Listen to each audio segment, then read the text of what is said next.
It's January 25th, and the strange side of history awaits.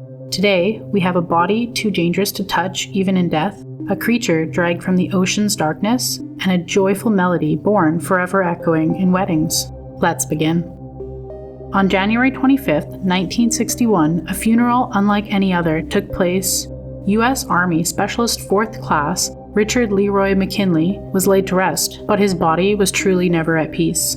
His casket was sealed with lead that was locked inside concrete, and that concrete was buried deeper than any other grave nearby. Just weeks earlier, on January 3rd, McKinley had been working inside a nuclear reactor known as SL-1, deep in Idaho. In a fraction of a second, the reactor exploded.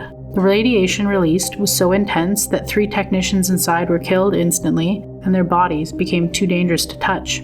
McKinley's remains were considered hazardous material. So, his grave was dug 3 feet deeper than normal, reinforced with extra concrete, and permanently marked with a warning. The site is still classified as radioactive, and his body cannot be moved without federal authorization.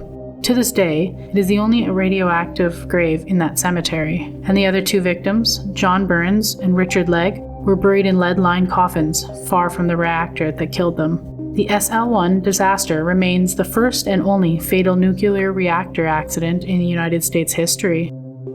Even in death, the danger never ended. His grave had to be sealed like a crime scene that could never be opened again. On January 25, 2007, something ancient surfaced from the darkness beneath Tokyo Bay.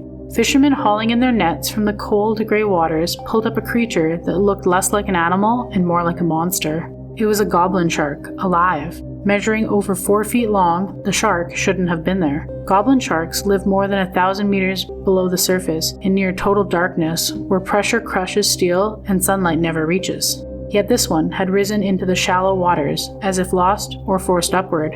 It was rushed to Tokyo Sea Life Park where scientists watched in silence as the animal drifted through the tank, his mouth hung open, revealing a nightmare feature rarely seen alive. Its jaw could shoot forward, snapping prey from a distance like a spring-loaded trap. This species is a living fossil, the last survivor of a family that dates back 125 million years, older than most dinosaurs. But sadly, 2 days later, the shark was dead. We don't know why it surfaced. The ocean gave us a glimpse of the past for a brief moment, and then it was gone again.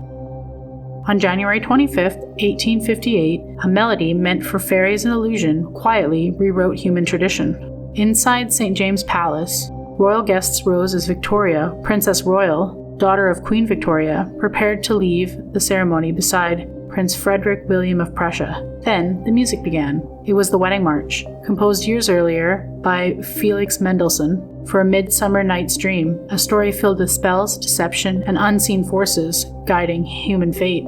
Princess Victoria had chosen it herself. As the couple walked away from the altar, few realized they were witnessing the birth of a tradition. High society copied the royal choice, and then middle class followed. Soon, millions of weddings would end the same way. Mendelssohn never heard it play at a wedding. He died in 1847, 11 years before the moment that it was immortalized.